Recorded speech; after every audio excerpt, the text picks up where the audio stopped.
À l'instar de la communauté mondiale, le Bénin a célébré ce vendredi 22 mars 2024 au Palais des Congrès à Cotonou la 31e édition de la Journée mondiale de l'eau. Placée sous le thème L'eau pour la paix, cette célébration organisée par le ministère de l'Énergie, de l'eau et des Mines à travers la Direction générale de l'eau met en valeur le rôle central de l'eau dans la promotion de la paix, la prévention des conflits et la prospérité.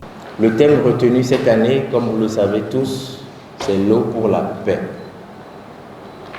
Pour cause, l'eau peut à la fois conduire à des tensions à l'intérieur des pays, comme entraîner des crises entre puissances limitrophes partageant une même source d'approvisionnement. Chaque année, le Bénin ne manque de sacrifier à la tradition en célébrant ces journées.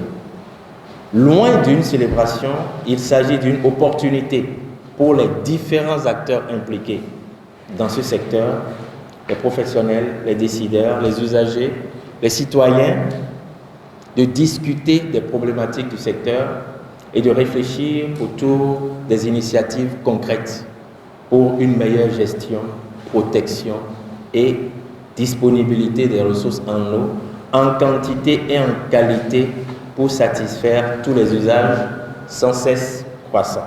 Malgré les efforts du gouvernement, le manque d'accès à l'eau potable continue d'entraîner des souffrances indicibles. Des défis auxquels le représentant de GIZ, Rodrigue Dossou, invite tout le monde à fédérer les énergies pour protéger et conserver la ressource en eau. Cette année, alors que nous nous réunissons autour du thème « L'eau pour la paix », nous rappelle le lien profond entre l'accès à l'eau et la promotion de la paix et du développement durable dans la communauté humaine. Au Bénin, un pays béni par la beauté naturelle et la richesse culturelle, l'eau joue un rôle vital dans notre vie quotidienne, notre économie et notre environnement.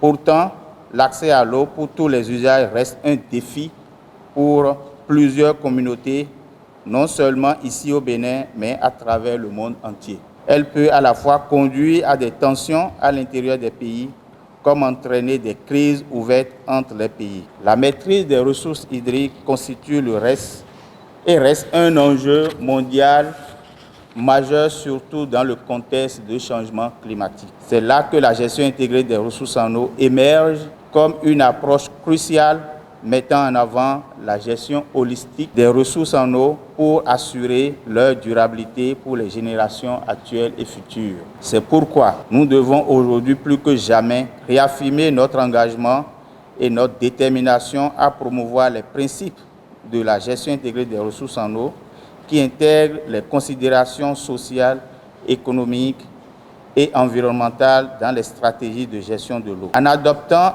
une approche collaborative et multi-acteurs, nous pouvons efficacement relever les défis complexes de l'eau auxquels sont confrontées nos communautés et atteindre la sécurité de l'eau tout en promouvant la paix et la stabilité, gage de l'épanouissement collectif. Après avoir salué les actions du gouvernement, la représentante de la Banque mondiale propose depuis sur lesquels cette séance du donner et du recevoir peut s'articuler pour l'atteinte des objectifs. Au nom du représentant résident de la Banque mondiale et des partenaires techniques et financiers du secteur de l'eau au Bénin, je voudrais remercier le gouvernement et plus particulièrement le ministère de l'eau, de l'énergie et des mines d'avoir organisé cette célébration. J'aimerais juste saisir l'occasion qui m'est offerte ce matin pour suggérer 2 pistes de réflexion qui s'accordent parfaitement avec l'agenda de cette journée. Pour la première piste, le dernier rapport GMP, qui est le rapport de suivi et évaluation des ODD 6, donc le dernier rapport de 2023 indique que pour atteindre les ODD 6 sur l'eau, l'assainissement et l'hygiène à l'échelle mondiale, il faudra aller 2 à 6 fois plus vite que le progrès actuel. Donc la première piste à laquelle je nous invite à réfléchir, de savoir si nous sommes à bonne vitesse au Bénin. La question se pose à plusieurs niveaux, évidemment.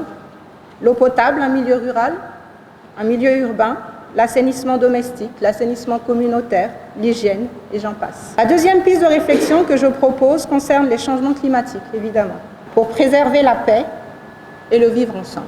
Dans son discours, le représentant du ministre de l'Énergie, de l'eau et des Mines a passé en revue les actions du gouvernement avant de déboucher sur l'importance de cette célébration. Il faut préciser que cette initiative est une première dans notre pays, le Bénin. La célébration de cette journée vise à notamment mener des réflexions stratégiques sur le thème central de la journée, l'eau pour la paix et le développement, j'allais dire, et quelques thèmes spécifiques, notamment eau, assainissement face à la variabilité et au changement climatique et financement durable, la gestion intégrée des ressources en eau, partager les acquis et avancées de la gestion intégrée des ressources en eau au Bénin à travers des communications et documentaires, puis enfin donner de la visibilité aux différentes actions des structures à travers des expositions dans les stands qui sont situés au bas de ce bâtiment, comme l'a indiqué le directeur général. Au terme de cette journée, je ne doute pas un seul instant que de vos travaux sortiront des propositions d'action pertinentes et réalistes afin de permettre au gouvernement d'atteindre pleinement les cibles de l'objectif de développement numéro 6 avant les thèmes fixés par la communauté internationale.